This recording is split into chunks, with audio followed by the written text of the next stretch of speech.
Well, it's happened. The Olympics, or at least the hockey, men's hockey at the Olympics, is over for now, and I can't say we don't have deserved winners. This was a stunning final. This was everything I wanted the final to be and more. Before that, we had the bronze medal game, and I already posted my review of that game. But that bronze medal game between India and Germany was a game. It was completely different to this game. That was a high scoring game. Defense really wasn't wasn't a thing in that game, and it was just two teams trying to outscore each other. Many uh, dumb mistakes, guards that shouldn't have been, umpiring decisions, and video referral decisions that probably are not the greatest. And this final was the complete opposite. I have absolutely no complaints about the umpiring. I have no complaints about how the game unfolded. Tactically, it was a masterclass from Colin Batch and Shane McLeod. Defensively, both teams, though they obviously gave some opportunities up, and they could have, of course, been better. You can always be better.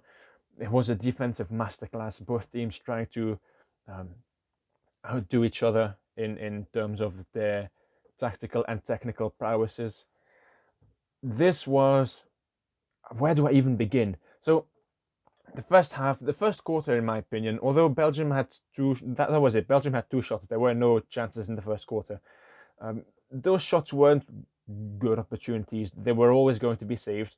Australia was the better team in the first quarter, I thought, but um, going into the second, that really Australia just couldn't keep that tempo up. They couldn't keep the tempo of their counter pressing up. They couldn't keep their high pressing up, and they started out with a 5-2-3 when Belgium had the ball, a 5-2-3 defensively with a three-quarter press, and it gradually in the first half, as we went into the second quarter, turned into a 5-3-2 with a half-court press, and Australia just knew that giving up goals wasn't an option. They knew that giving up goals wasn't an option, but it seemed that they weren't too preoccupied with scoring them either. Um, Wickham had a good game, but there were so many players for Australia, even though it was a great game, that just didn't look their best. And for Belgium as well, I thought Nicolas de Kerper for Belgium should have been isolated and should have been singled out by Australia. They could have targeted him. Equally, Govers didn't have a good game and lost the ball quite a few times. His shootout obviously wasn't good at all. Um, but just in general, there was Beal. I didn't feel had a good game. Many times he got the ball and just ran into an opponent, and therefore lost the ball. Of course, this game was tactical, and yet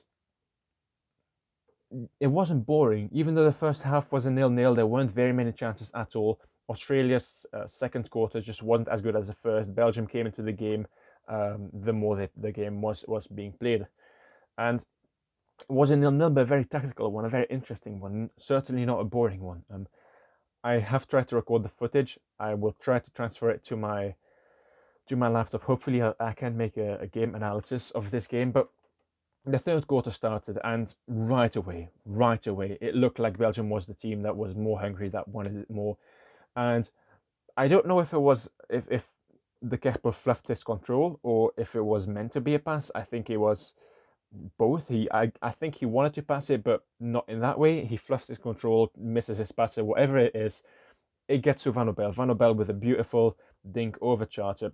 Charter, who was laying on the floor, of course, but he came out well. He came out well, and it just was a moment of pure class from Van Obel, pure class, and that's something that Australia just lacked. Australia today didn't have that killer instinct, except for the Wickham goal, but Belgium looked like they had it more. We obviously saw that with Guina's shot, which was beautifully saved by Charter. We saw that with a few tip-ins that Belgium nearly got off, just so nearly. Ogilvy, of course, had a tip-in that went onto the post soon after Belgium scored. But except for those opportunities, there wasn't that killer instinct from Australia. What Australia did well, though, what they did very well, and Belgium did that very well too, is limit the amount of penalty corners the opponents got. You think of Alexander Hendricks, Govers, Hayward, um, Leupard. What are those guys' strengths? Is their penalty corners. Of course, Hendricks played an absolute barn burner in defence. Govers is capable of playing an absolute barn burner without scoring any penalty corners. But if you limit those penalty corners, you have a close game, and that's exactly what happened. And yet that would favour Australia, but they just couldn't do anything with it. Um, Defensively, Belgium set up relatively strongly.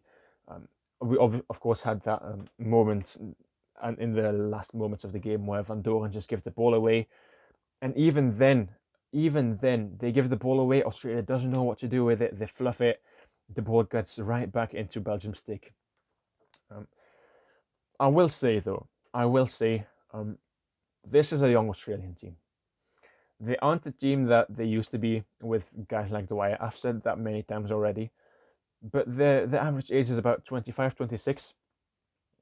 They will most likely, except for probably Ockenden, although that's still to be determined. He'll be 37 when the 2024 Olympics come around.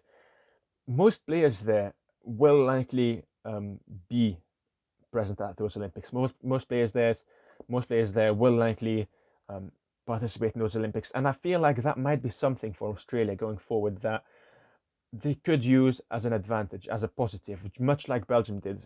They lost the final 5 years ago in Rio to Argentina, of course. They came back stronger. They came back with a better game plan, with players are that made themselves unmissable. Hendricks made himself unmissable. Van Obel, though he doesn't score that many, his technical capabilities, his vision, his presence on the field, he's made himself unmissable. And he was at those Olympics, of course, but there was a point where you thought maybe Van Obel might not get selected simply because there's better goal scorers than him. Even though he does play in midfield, there's players who score more goals than him. Maybe that's what Belgium needs, goals. And I feel like that's something that might play into Australia's hands going forward. Belgium has an aging squad. They won't be the team that they were this year. Australia will be good. They will be better. Guys like Blake Govers will be in the absolute prime at 29 years of age. Guys like Sharp, guys like Brand, they'll be in their prime. Yes, Ockenden will be past it. Yes, Charter won't be there or might be there, but he won't be as good as he was now. But going forward, I think there's lots of positives for Australia. However, this is about Belgium. Belgium won it, and we might speculate on what happens to Belgium going forward. They've got some great players coming through. Tommy Willems. You think of other guys like William Gislin, who incredible player. They've got Loic van Doren in net, who is ready to take over from Van Asch, even though I think Van Asch is going to stay until the 2024 Olympics. They won't have the golden generation that they used to have, kind of like Australia kind of does now. That won't be a team that was that good, but they'll still be in and around the medals, of course. I don't know what much else there is to say about this final. The shootouts, Australia just wasn't very good at it. Yes, they won in the shootouts against the Netherlands, but Govers, what was he trying? Josh Simmons, that wasn't very inspiring at all. Wetton, I don't know if he knew what he wanted to do, if he maybe changed his mind last second when he already had the ball in his stick. There was a moment where I thought the momentum might switch in the last minutes of the game where Australia was putting pressure on Belgium. I thought the momentum might switch when Denayer missed his shootout, and maybe the ghost of 2016 would have haunted Belgium again, but it just wasn't the case. And I have to say, Belgium were deserved winners. It was a tight game. It was a close game. Belgium, in the grand scheme of things, probably created a little more. Australia probably could have played better. Let's put it that way. Australia could have played better.